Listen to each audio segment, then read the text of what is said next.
Blackburn is now ready for us. She sits on the Senate Judiciary Committee and, as I mentioned, is running for governor in Tennessee. Senator, what are you hoping comes out of this news conference today with the Vice President and Dr. Oz?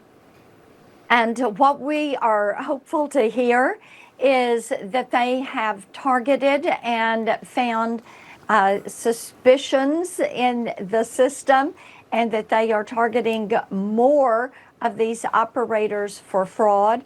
Also, I think they're going to put a moratorium in place on adding some of these long-term care and hospice facilities to the payment rosters so that they are able to clean up what is there and get this back under control. The good thing is they are looking at health care. You also have ICE. They are looking at visa fraud. There is student loan fraud. And when we talk about what DOJ brought to the top of the heap, it was a list of places to look, because what they found in DOJ were a series of anomalies. And looking at those anomalies, we now see what has happened in Minnesota, what has happened in California, in Illinois, in New York, and probably more widespread. The taxpayer works hard to earn their money, and Congress is to be a good steward of their money. So the more we can root out this fraud and stop the waste, the less we're going to need of that taxpayer dollar, and maybe we can get our fiscal house in order and begin to pay down this nation's debt. Yeah, and I doubt that there's a state out there that doesn't have some kind of fraud going on. It's just whether the leaders of that state decide they want to crack down on it themselves or wait until it blows wide open. The ICE director, Todd Lyons, announced that allegations related to a student job program. Listen. We have identified over 10,000 foreign students who claim to be working for highly suspect employers. We've discovered empty buildings and locked doors at addresses where hundreds of foreign students are allegedly employed.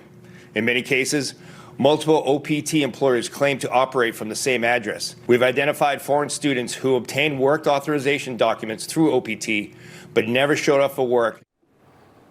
OPT is the federal program that this was operating under.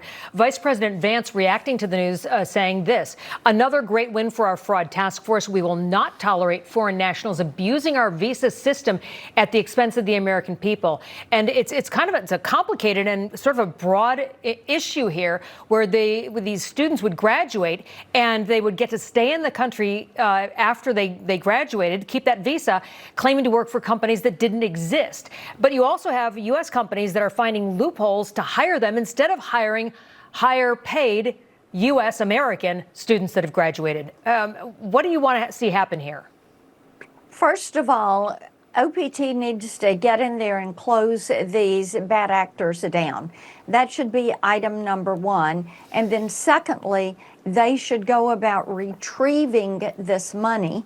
Third, Congress should pass my Fraud Accountability Act, which will amend the Immigration and Nationality Act to make certain that any fraud and any individual, whether they're here on a visa, a permanent residency, if they're here illegally, or if they're a naturalized citizen, if they have defrauded your local, state, and federal governments, if they have defrauded citizens, then they will be denaturalized and they will be deported.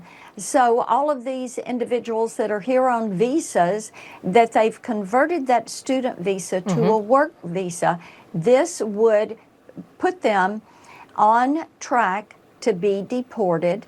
It would also give the ability to the federal government to recoup those funds, and it would bar this individual from ever coming back into the United States again. Senator, I understand you're demanding the Secret Service review its security protocols in light of what happened at the White House Correspondents' Dinner and that shooting there. In a letter to Secret Service Director Sean Curran, you say, quote, "It is blatantly clear the Secret Service needs to be cleaned up.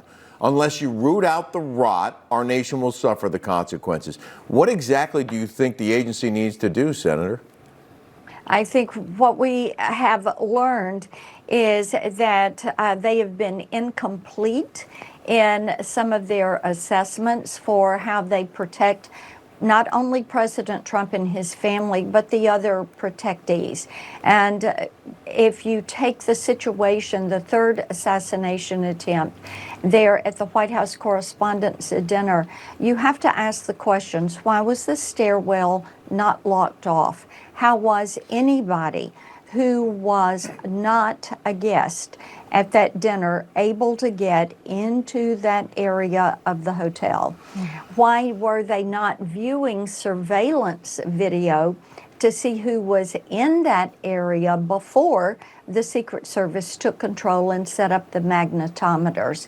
And if we have people that are bringing their political views to work, if we have people that are incomplete or are not properly trained, then we need to deal with that so that there is proper training and there is an understanding that all of these protectees deserve their complete attention in order to make certain that they are being protected. That's an excellent point. All right, Tennessee Senator Marsha Blackburn, thank you for spending time with us this morning. You got it.